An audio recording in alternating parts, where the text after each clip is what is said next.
কবরকে ভয় করো জীবনকে নয়, জন্মিলে মৃত্যু হবে নিশ্চয়। কবরকে ভয় করো জীবনকে নয়, জন্মিলে মৃত্যু হবে নিশ্চয়।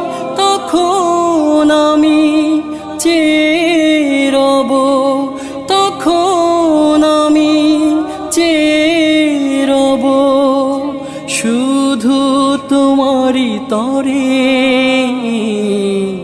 ডাকবে না কেউ নাম ধরে, যখন আমার বিদায় বেলা এসে যাবে, তখন আমায় ডাকবে না কেউ নাম ধরে।